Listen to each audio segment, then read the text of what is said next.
الحمد لله نحمده ونستعينه ونستغفره ونؤمن به ونتوكل عليه ونعوذ بالله من شرور أنفسنا ومن سيئات أعمالنا من يهده الله فلا مضل له ومن يضلله فلا هادي له أما بعد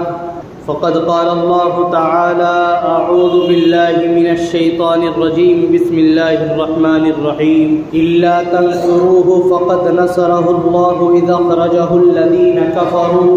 ثاني اثنين إذ هما في الغار إذ يقول لصاحبه لا تحزن إن الله معنا فأنزل الله سكينته عليه وأيده بجنود لم تروها وجعل كلمة الذين كفروا السفلى وكلمة الله هي العليا والله عزيز حكيم صدق الله العظيم۔ میرے محترم بزرگوں اور عزیز نوجوانوں، ماہ ربیع الاول اور اس مہینے کے اندر سیدنا تاجدار مدینہ حضور اکرم صلی اللہ علیہ وسلم کی پیدائش اور آپ علیہ الصلاۃ والسلام کی وفات اور آپ کے ذریعے اس دنیا کو حاصل ہونے والا اور ملنے والا نور ہدایت اور اس دنیا کے اندر نور پھیلنے والا مہینہ ماہ ربیع الاول ہے۔ اس مہینے کی مناسبت سے اس سے قبل بھی آپ صلی اللہ علیہ وسلم کی پیدائش، آپ کی وفات اور آپ کی نبوت کے سلسلے میں بہت سی باتیں اور آپ علیہ الصلاۃ والسلام کی تعریف و توصیف آپ کے سامنے بیان کی گئی۔ گزشتہ جمعے میں آپ کے سامنے آپ علیہ الصلاۃ والسلام کی مکی زندگی اور آپ کے وہ حالات جب تک کہ آپ صلی اللہ علیہ وسلم کو اللہ کی جانب سے باقاعدہ نبوت عطا نہیں کی گئی اور جب تک فرشتہ نازل نہیں ہوا، اللہ کے کلام کا ایک سلسلہ اور وحی کا ایک سلسلہ جب تک شروع نہیں ہوا، اس سے پہلے کہ آپ علیہ الصلاۃ والسلام کے انوار و برکات اس دنیا کے اوپر کس قدر رونما ہوئے اور کس طریقے سے یہ دنیا تاریکیوں سے نکل کر روشنیوں کی طرف آتی چلی گئی، وہ سب آپ نے سنا۔ چنانچہ اللہ کے نبی صلی اللہ علیہ وسلم کو جب اللہ کی جانب سے پیغام ملتا ہے اور وحی کا ایک سلسلہ شروع ہوتا ہے، اللہ کی جانب سے حکم ہوتا ہے فاصدع بما تؤمر، کہ اللہ نے آپ کو جو کچھ دیا ہے اس کو کر گزریے، اللہ نے آپ کو جو توحید کا راستہ عنایت فرمایا ہے اس توحید کی دعوت دے ڈالیے۔ تو اللہ کے نبی صلی اللہ علیہ وسلم نے جب 40 سال تک کفار قریش کے درمیان، کفار مکہ کے درمیان میں جو زندگی گزاری ہے اور آپ نے جو ایک انمول تحفہ اور ایک سبق دنیا والوں کو دیا ہے، آج بھی دنیا اس سے حیران و پریشان ہے۔ وہی لوگ جو اللہ کے نبی کو امانت دار کہتے ہیں، وہی لوگ جو اللہ کے نبی کو وفادار کہتے ہیں، وہی لوگ جو اللہ کے نبی کے صدیق ہونے کا دعویٰ کرتے ہیں، وہی لوگ جو اللہ کے نبی کا ہر طریقے سے ساتھ دینے کے لیے تیار ہیں، لیکن جب وہ خدا کا پیغمبر، جب وہ اللہ کا نبی اللہ کے حکم سے اس کی دعوت کو لے کر کے نکلتا ہے اور دعوت اسلام کو سر عام بیان کیا جاتا ہے، اللہ کے نبی چوٹی پر کھڑے ہو کر کے اعلان کرتے ہیں، اے لوگوں تم مجھے سچا مانتے ہو، تم مجھے امانت دار مانتے ہو، تو کفار کے بڑے بڑے سردار کہتے ہیں کہ اللہ جانتا ہے، ہمارا رب اور ہمارا معبود جانتا ہے، ہم جانتے ہیں کہ ہاں آپ سچے ہیں۔ تو اللہ کے نبی صلی اللہ علیہ وسلم ان کے سامنے دعوت اسلام کو پیش کرتے ہیں، دعوت توحید کو پیش کرتے ہیں، لیکن جیسے ہی اللہ کے نبی نے دعوت توحید کو پیش کیا ہے، کھلے عام اسلام کا اعلان کیا ہے، ان لوگوں کے اندر ایک ہلبلی مچ جاتی ہے، ان لوگوں کے اندر ایک تیز بجلی کی طرح، ایک آندھی کی طرح رفتار دوڑتی ہے، اور وہ لوگ حیران و پریشان ہو جاتے ہیں، اور اللہ کے نبی کو جہاں پر امین کہتے تھے وہیں پر اللہ کے نبی کے اوپر تھو تھو کرنا شروع کر دیتے ہیں، اللہ کے نبی کے اوپر طرح طرح کے مظالم ہوتے ہیں، یہاں تک کہ آپ صلی اللہ علیہ وسلم اور دامن اسلام کے اندر آنے والے وہ صحابہ جنہوں نے اپنی زندگیوں کو اسلام کے لیے قربان کر دیا، جنہوں نے اپنے مال کو اسلام کے لیے قربان کر دیا، جنہوں نے اپنی بیوی بچوں کو اسلام کے لیے قربان کر دیا، زندگی گزرتی ہے اور اسلام پھیلتا چلا جاتا ہے، 10 سال گزرتے ہیں، اسلام کے اوپر، اسلام کے ماننے والوں کے اوپر، صحابہ کے اوپر، آپ صلی اللہ علیہ وسلم کے اوپر لوگوں کے طرح طرح کے مظالم ہوتے ہیں، کہیں پر خون بہایا جاتا ہے تو کہیں پر چٹیل میدانوں کے اندر، تیز دھوپ کے اندر، تڑپتی ریت کے اندر اور گرم ریت کے اوپر صحابہ کو لٹا کر کے کھینچا جاتا ہے۔ ایسے حالات میں اسلام کی حفاظت کرنے والے وہ صحابہ اور آپ صلی اللہ علیہ وسلم اور آپ کے ساتھ آپ کے جانثار صحابہ اسلام کے لیے جان دینے کے لیے تیار ہیں، لیکن پھر اللہ کی جانب سے حکم آتا ہے، اے میرے پیارے نبی، آپ نے اپنی جان کو داؤں پر لگایا ہے، پیارے صحابہ نے اپنی جان کو قربان کرنے کے لیے تیار رکھا ہے، آؤ میں تمہیں دوسرا راستہ بتلاتا ہوں۔ ادھر اللہ رب العزت نے اپنے پیارے صحابہ کے لیے، اپنے پیارے نبی کے لیے مدینہ المنورہ کو منتخب کیا ہے اور اسلام کا مرکز بنا دیا ہے کہ اے لوگوں آؤ، اب تم یہاں سے نکل کر اسلام کی دعوت کو مدینہ المنورہ کے اندر پھیلاؤ۔ سن 11 ہجری کے اندر، 11 نبوی کے اندر آپ صلی اللہ علیہ وسلم سے مدینہ کے بہت سے لوگ بیعت کرتے ہیں اور اسلام قبول کرتے ہیں۔ سن 12 نبوی آتی ہے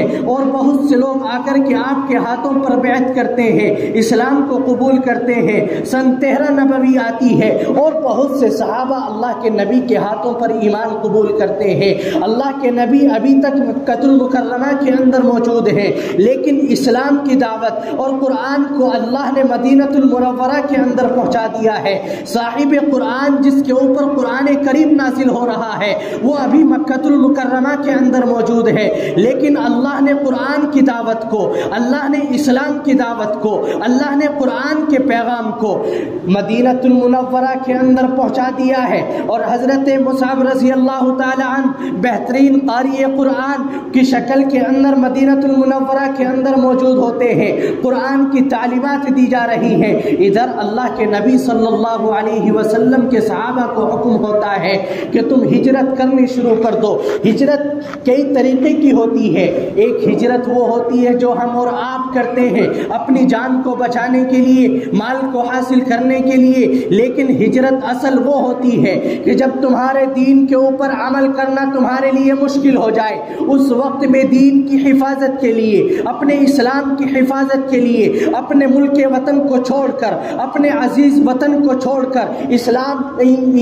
آدمی ہجرت کرتا ہے اپنے ایمان کی حفاظت کے لیے، اس کو ہجرت کہا جاتا ہے۔ صحابہ یہاں سے ہجرت کرنا شروع کرتے ہیں۔ یہ دیکھو، یہ اللہ کے نبی کا مرتبہ اور مقام ہے، اللہ کی جانب سے حکم بھی یہی ہے کہ پہلے صحابہ ہجرت کریں گے، بعد میں نبی وہاں سے ہجرت کریں گے، پیدر پہ صحابہ کی ہجرت ہوتی ہے۔ حضرت ابو سلمہ رضی اللہ تعالی عنہ وہاں سے ہجرت کرتے ہیں، حضرت ام سلمہ رضی اللہ تعالی عنہ جو آپ کی بیوی ہے، آپ کی اہلیہ ہے، ہجرت کرنے لگتی ہے۔ کفار قریش آپ کو روکتے ہیں کہ کہاں جا رہے ہو؟ حضرت ابو سلمہ نے کہا کہ ہم مدینہ المنورہ کی طرف ہجرت کر رہے ہیں، لیکن کفار نے شرط لگائی کہ تم ہرگز ہجرت نہیں کر سکتے، اور اگر تم کو جانا ہی ہے تو اپنے بیوی بچوں کو یہاں پر چھوڑنا ہوگا۔ وہ صحابی رسول اسلام اور ایمان کی حفاظت کے لیے اپنے دل کے اوپر آرا چڑھاتے ہوئے اور آنکھوں سے آنسو جاری کرتے ہوئے اس مکہ المکرمہ سے ہجرت کرتے ہیں، اپنے بیوی بچوں کو اسلام کی خاطر چھوڑ دیتے ہیں اور وہاں سے ہجرت کر کے مدینہ المنورہ چلے جاتے ہیں۔ دوسرے نمبر پر